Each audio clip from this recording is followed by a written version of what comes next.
Jeudi 4 novembre 2021, mesdames et messieurs, bienvenue à vous tous à votre émission Interface qui est généralement présentée par Louis-France Kouzikessa qui est aujourd'hui empêché pour suivre de près la situation de Patrick Lokala qui croupit jusque-là au parquet de la 4e rue. Alors, mesdames et messieurs, souffrez, vous serez avec moi pour ce nouveau numéro de votre émission. Alors, nous parlons aujourd'hui de l'arrestation de Patrick Lokala, qu'est retenir de sa détention arbitraire, qu'est retenir de l'arrestation arbitraire du journaliste Patrick Lokala qui a été arrêté depuis le 27 octobre dernier. Jusqu'à présent, il est toujours au cachot du parquet de la 4e rue. Alors, on en parle sur ce plateau avec notre invité qui est Nonon Kourou, rédacteur en chef de la chaîne Congo Média Libre 13 Télévision. Nonon Kourou, bonjour. Bonjour Nata Kianza, j'avais envie de sourire de par votre gentillesse tout en me présentant au début, mais je ne peux pas le faire simplement parce que nous sommes fracassés dans notre fort intérieur de ce que nous sommes en train de vivre. Les journalistes ne peuvent plus jamais exprimer ses opinions en toute liberté et en toute indépendance dans un état dit état de droit et démocratique, et ça interpelle, il y a de quoi se poser des questions et sur comment les choses évoluent. Ici nous parlons bien évidemment de notre confrère Patrick Lokala, oui. Mais j'aimerais plus me détenter cette fois-là de ma casquette de rédacteur en chef. Et sinon, on risquerait de parler de ces dossiers avec beaucoup de passion, car ce n'est pas conseillé à notre profession d'y mettre plus davantage la passion, mais il faut analyser en toute froideur des choses pour que nous ne puissions pas virer dans ce qu'on appelle les sentiments. Donc, prenez-moi comme un journaliste tout court. Merci beaucoup, Nonon Kourou. Alors, Patrick Lokala a été arrêté depuis le 27 octobre dernier. Il est jusqu'à présent au cachot du parquet de la 4e rue. Alors, est-ce que nous voulons ici savoir qu'est-ce qu'on les reproche déjà? Oui, merci beaucoup mon confrère Nata Kianza pour cette question. Je crois qu'à ce stade, il ne faut pas revenir sur pourquoi on l'a arrêté, comment on l'a arrêté, sur la procédure, parce que c'est déplorable. C'est déplorable dans un état de droit que nous puissions encore assister dans ce que nous avons reproché des régimes passés. Même sous Mobutu, je me demande si à cette époque-là, les choses s'est passées encore de cette manière. On pouvait encore comprendre simplement parce que c'était les impairs, les partis États, les systèmes monolithiques, où tous nous devrions penser à sens unique, les Djalelo, les Sakayosa, comme ça s'est passé à l'époque du maréchal, il a ainsi dit, c'est la loi de l'Omerta. Tout le monde devrait rester dans le silence, mais à ces jours, je me demande si la nomination de notre pays, qu'on appelle la République démocratique du Congo, qu'on enlève carrément l'incise démocratique. Non, on ne peut pas le faire quand même. Parce si vous ne voulez pas qu'on l'enlève, alors laissez à ce que tout le monde puisse s'exprimer et puisse dire ce qu'il pense. C'est ça aussi les valeurs républicaines et les valeurs démocratiques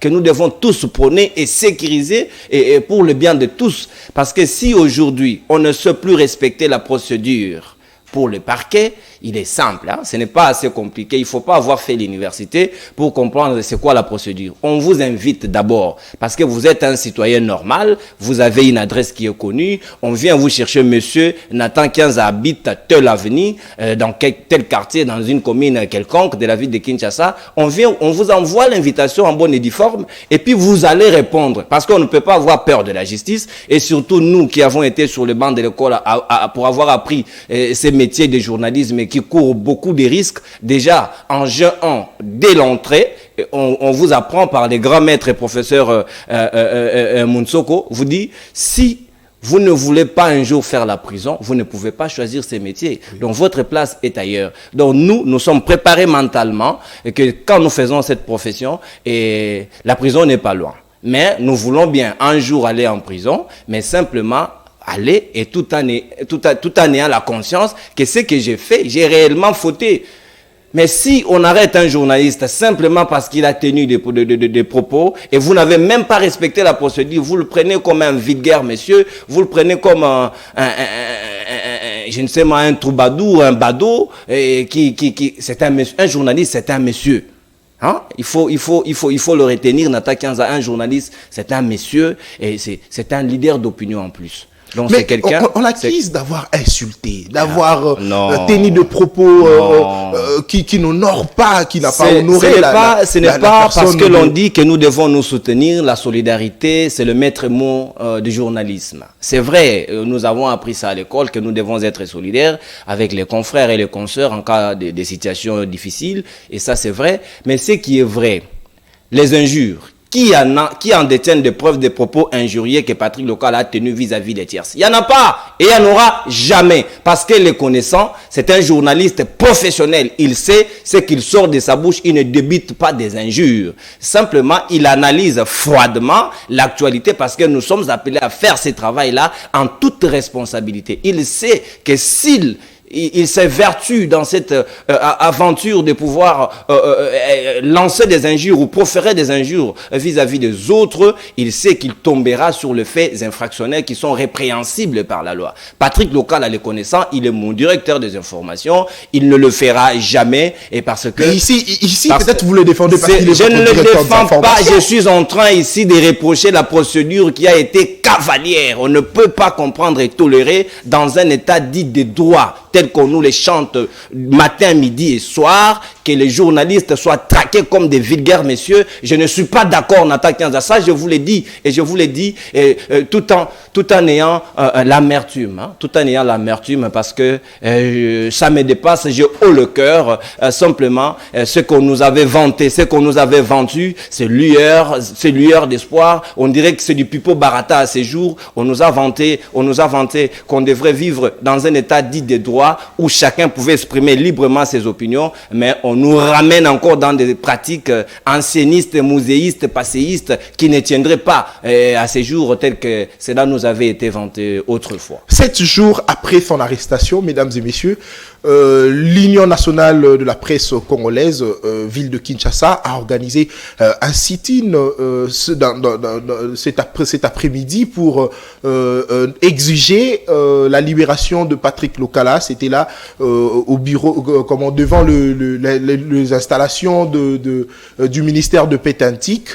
Le journaliste de la ville-province de Kinshasa sont descendus, ont envahi le lieu et ont exigé à ce que le ministre Kiba Samaliba puisse libérer le journaliste Patrick Lokala, parce qu'on les citerait parmi ceux-là qui ont orchestré, parmi ceux-là qui ont tout fait pour que le journaliste Patrick Lokala puisse être arrêté. Alors, parce qu'on parle ici avec Nononkourou, Nononkourou, pouvez nous dire en quoi le ministre est impliqué dans l'arrestation de Patrick Lokala? Parce que lui est ministre, Patrick Lokala est simplement journaliste.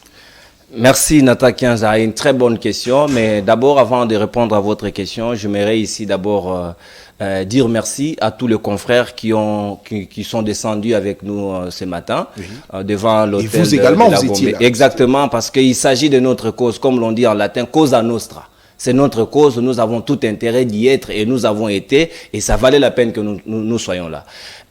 Quand vous dites en quoi les ministres de Pétantique, dont je ne citerai pas le nom, je préfère rester dans le ministère parce que nous on parle de bas d'idées, on ne descend pas dans les individus parce que ça c'est les bas étages, on ne descend pas à bas de ceinture, restons un peu, gardons une certaine hauteur, parlons des choses telles que ça se présente. Il y a des forts soupçons qui pesent du côté de ces ministères-là, de pouvoir manœuvrer, manigancer les choses, tirer les ficelles, parce que le procès était simple. Mais nous avons compris qu'il y a des mains noires qui s'immiscent, mais il y a des forts soupçons qui pèseraient, et cette fois-là, que c'est ces ministères-là.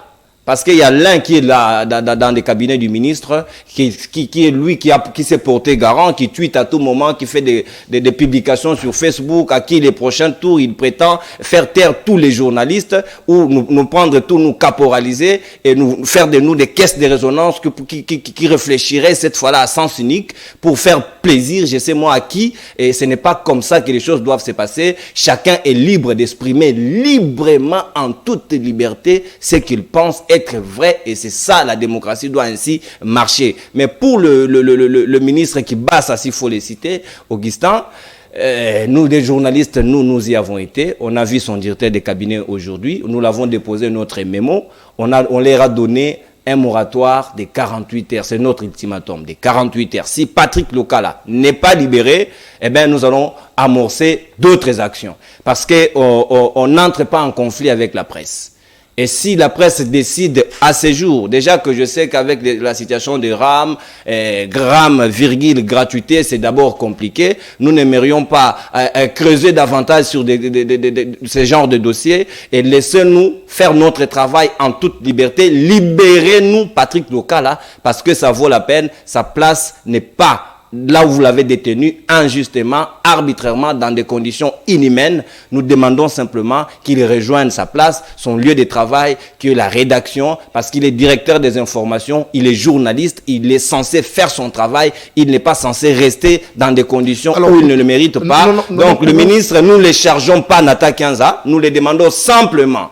Parce que c'est notre confrère à nous, monsieur le ministre, si vous nous suivez, si vous êtes pour quelque chose, eh bien, nous ne confirmons rien. Nous disons simplement que si vous êtes pour quelque chose, alors retirez-vous. Vous ne confirmez rien ici sur ce plateau, mais quand même, vous avez fait un sit-in.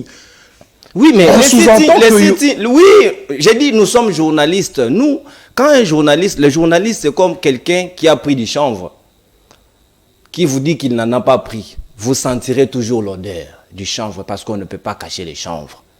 Bangelou Marasolo.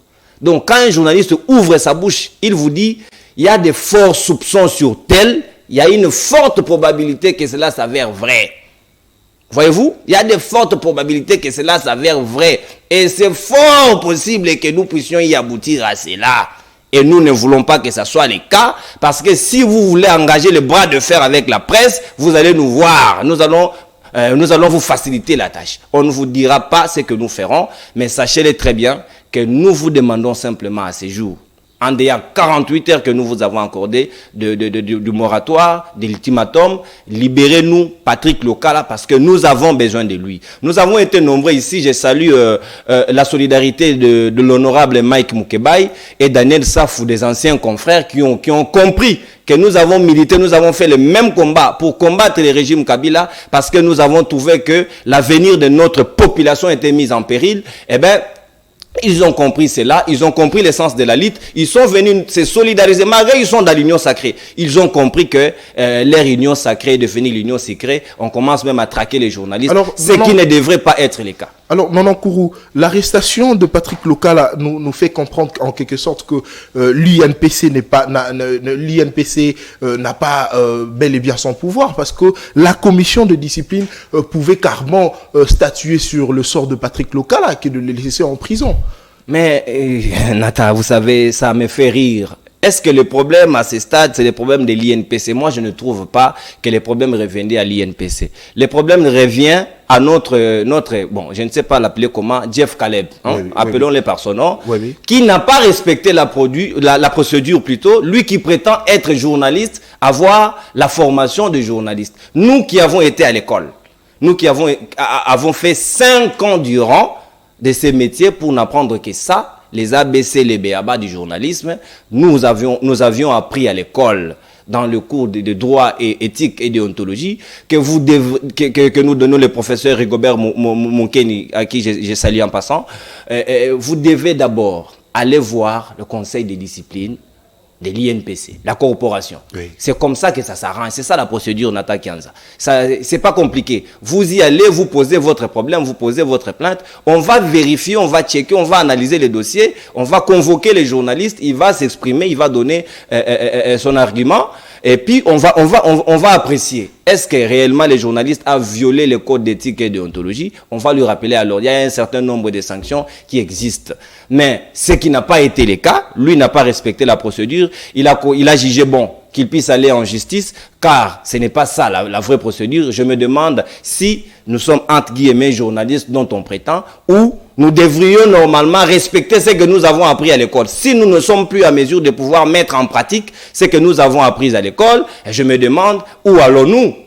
Où allons-nous, Nata Kianza? Là, ça commence à déranger et ça frise un peu, je ne serai pas trop dur, un peu de la méconnaissance du savoir. Parce que si vous avez été au temple du savoir, vous devriez maîtriser les ABC de la profession entre autres, respecter la procédure sur le comment, c'est plaindre quand vous avez été lésé d'un confrère, simplement. Et quand on parle d'abord d'être lésé ou quoi, il s'agit de quoi exactement? Il s'agit simplement d'un petit conflit. J'appelle ça petit conflit parce que c'est un petit conflit. Et un petit conflit que l'UNPC n'a pas pu gérer. D'un challenge normal. Patrick Lokala, à ce jour, c'est lui le vice-président de l'INPC Kinshasa après le président Jean-Marie Kassamba. Ils ont été élus, l'autre là était le challenger direct de Jean-Marie Kassamba. Et je ne sais même pas pourquoi il choisit mal ses adversaires. Il ne devrait pas s'en prendre à Patrick Lokala. S'il a des problèmes avec Jean-Marie Kassamba, il faut aller droit au but. Il faut aller droit au but. Et ça, c'est au balobana qui autobana qui noiserie, au look équipe a pété. Au look comment fait ces malekés ça n'a eu moi tu pour la péter. Pour la péter, pour au bibi ça va biceps. Messieurs, faites très attention parce que le pouvoir bascule, le pouvoir évolue. Le pouvoir n'est pas statique. Aujourd'hui, Nata Kianza, vous êtes là présentateur, ça pouvait être le cas d'Andréan Zolameso demain, des merveilles vent rouge, je sais moi qui. Donc vous comprenez ça. Donc il faut toujours comprendre que tout passe, tout coule, rien ne demeure statique comme disait Héraclite d'Éphèse. Alors c'est pourquoi je me pose un peu de question de savoir si aujourd'hui Patrick Lokala, journaliste de surcroît, vice-président de l'INPC, croupit aujourd'hui au cachot. Alors quel sera le sort de nous autres? Oui, là, vous me donnez l'occasion d'interpeller à nouveau la corporation, parce que ça vaut la peine que nous puissions marteler. Nous sentons un peu la lourdeur, un peu aussi de la lenteur dans la manière de faire, de Gabi Kuba, notre président national, et aussi de Jean-Marie Kassamba. Ils sont trop diplomates. Voyez même l'initiative de faire les sit-ins. L'initiative est venue de Peter Tiani, qui est un simple confrère. Et comment se fait-il notre corporation ne nous sécurise pas? Il sera là cette fois-là, lui France Kouzike, ça puisse investir bec et ongle pour la libération de Patrick Lokala parce qu'il s'agit de son agent, de son directeur, et c'est à lui qu'on laisserait la responsabilité, la charge sur les épaules pour pouvoir aller défendre son agent. Donc maintenant, la solidarité dont nous avions appris à l'école n'existe plus. Il est maintenant question de tendances, des questions de famille, des questions d'entreprise. Non, ce n'est pas ça. La corporation doit nous accompagner parce que si nous ne sommes plus sécurisés, nous nous posons la question de savoir si nous devons encore exercer ce travail. Ça commence à nous déranger. Ça dépasse l'entendement normal. Et ça, nous ne voulons pas ici. Et le lieu pour moi d'interpeller le président Gabi Kuba et le président Jean-Marie Kassamba. Ici, il s'agit de votre vice-président. Nous voulons aller outre petita. Nous voulons aller au-delà de ce que nous voyons. Parce que les 48 heures, si ce n'est pas respecté, Patrick Lokala, nous devons le voir dehors. S'il n'est pas dehors, nous allons envisager d'autres sanctions. On peut même décider l'embargo. On peut décider l'embargo. On va sanctionner certains, ils ne passeront plus dans les médias. S'ils ont leurs actions, qu'ils ouvrent leur chaîne, ils iront diffuser leurs histoires. Excusez-moi de parler un peu avec la passion, parce qu'il s'agit ici d'un père des enfants dont son fils est malade et sa femme est presque à terme de la grossesse. On les sacrifie et pour des choses qui ne méritaient pas les cas. Et c'est désolant et parfois ça énerve. Et excusez-moi de parler à ce ton-là, parce que comprenez que ça dérange. Je vous comprends, non, Kourou. Alors, lorsque Jeff Caleb, celui les plaignants de Patrick Lokala, cite dans un tweet avec toute légèreté, avec arrogance même, il cite le nom du président de l'INPC, du président national de l'INPC, Gabi Kuba. Et on comprend que le pouvoir de Gabi Kuba n'est pas effectif, parce que comment on peut citer le nom du président national de l'INPC avec toute cette légèreté? Et on comprendrait que peut-être Gabi Kuba a un sérieux problème peut-être de personnalité, si on peut les dire ainsi. Non, mais pourquoi vous allez vous en prendre à Gabi Kuba, les simples bons messieurs? Il est question ici d'éducation, Nathan Kianza. Vous avez été éduqué par votre père, par votre mère. Vous ne pouvez pas comprendre que de l'éducation que vous avez reçue de votre famille, que vous puissiez venir à la place publique, faire autre chose que ce que vous avez reçu. Je suis désolé. Ici, le problème, ce n'est pas Gabi Kuba de la personnalité ou pas. Comment pouvez-vous comprendre que vous parlez à votre président de la corporation, des surcroît national, que vous puissiez parler avec légèreté et on dirait que vous vous adressiez à votre ami? Et si vous ne respectez pas votre papa, comment pouvez-vous comprendre un jour condamner un autre bon voyou qui serait au coin de la rue, qui insulterait votre père ou votre mère. Et je suis désolé. Le problème ici, c'est question d'éducation de celui qui prétend connaître tout et en réalité, parfois, ils ne savent pas grand-chose. Inutile de les citer. Et ici, vous comprendrez avec moi que chacun doit comprendre et défendre la famille. Parce que tous, nous sommes des ambassadeurs de nos familles. Et même si aujourd'hui, on est des grands messieurs, on est des leaders d'opinion, on est des journalistes, et l'éducation de la cellule de base qui est la famille dont nous avons reçu, et vous également, vous avez reçu, parce que vous êtes quelqu'un de très bien éduqué, ça je le sais, mais il ne faut pas que cette mauvaise influence des personnes qui, entre guillemets, défendent mal, soi-disant, si cette éducation existait,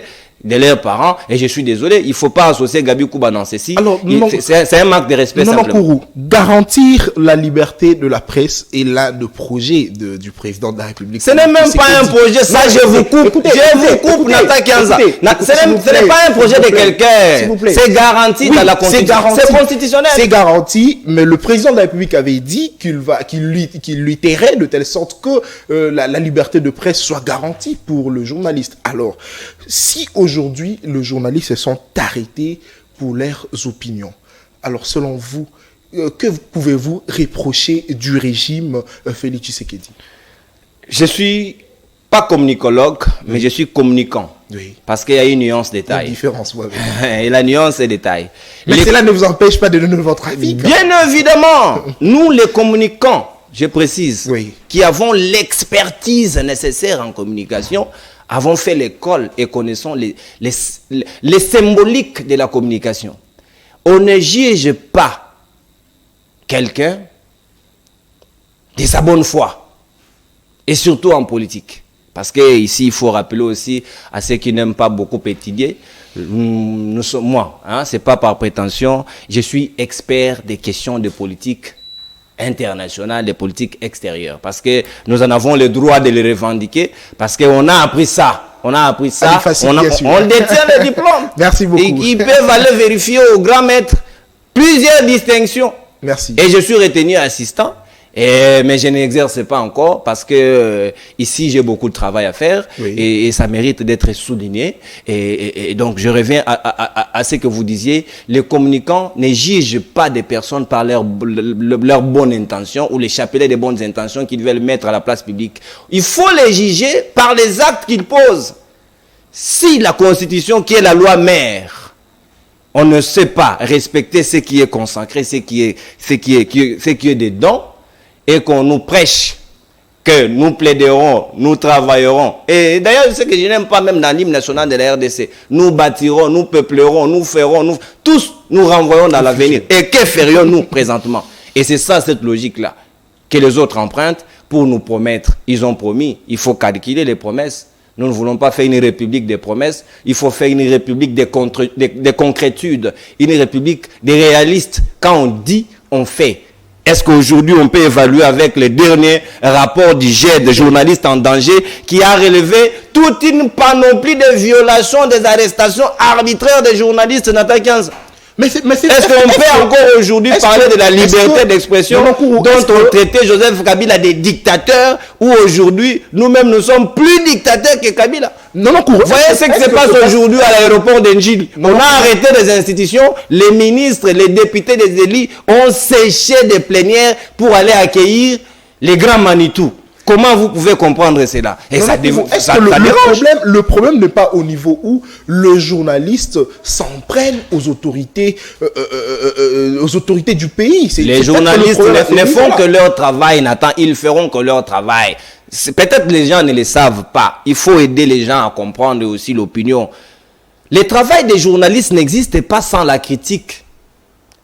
Nous sommes les policiers de la République. Nous faisons le rôle de la police. Et quand les choses vont bien, nous encourageons. Et quand les choses vont mal, et nous devons également décourager et critiquer, relever, démontrer, et pour que les choses aillent bien. C'est comme disait à l'époque le professeur Moussoko, vous savez que quand un chien mord un homme, ce n'est pas une information.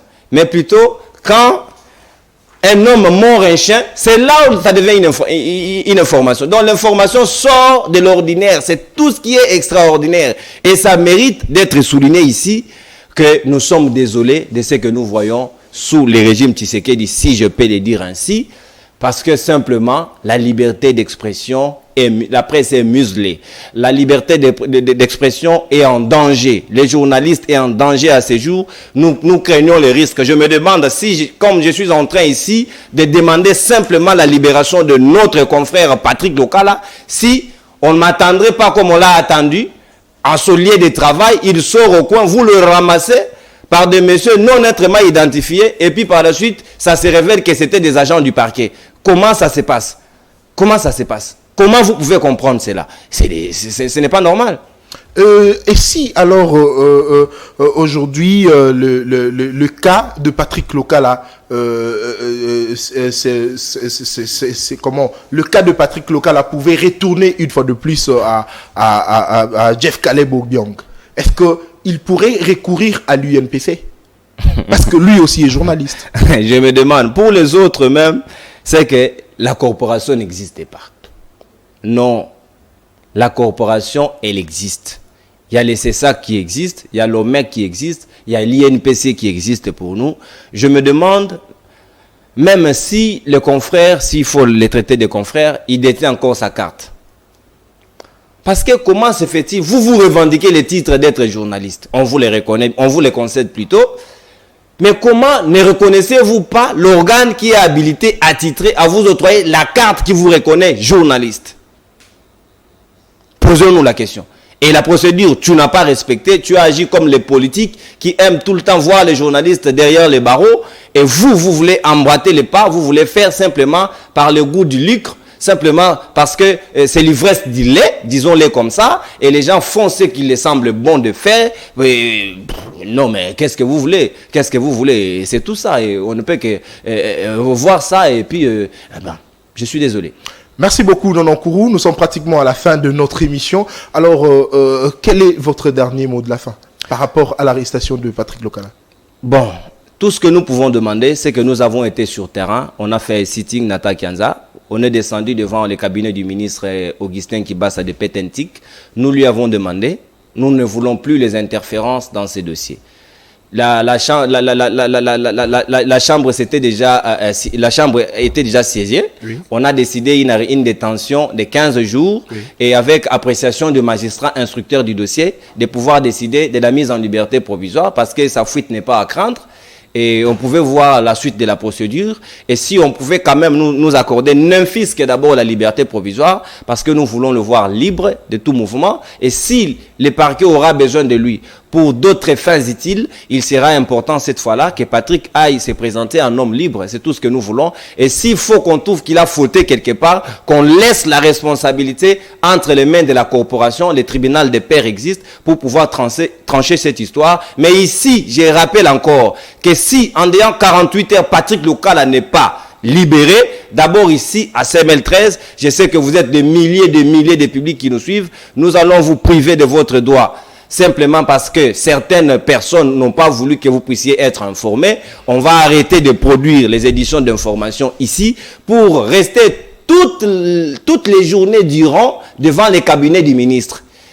Devant les cabinets du ministre pour qu'ils sachent que nous voulons la libération de Patrick, c'est inconditionnel et ça nous devons, ils doivent les libérer inconditionnellement, sans condition. Patrick Lokala doit être libéré parce que sa place c'est dans la rédaction et non dans des conditions inhumaines dont il est en train de subir. De là où il est, il doit le savoir que nous sommes ensemble avec lui, nous avons le même esprit, le même état d'esprit, il peut compter sur nous car bientôt il sera avec nous et nous allons continuer le combat. Merci beaucoup Nonon Kourou.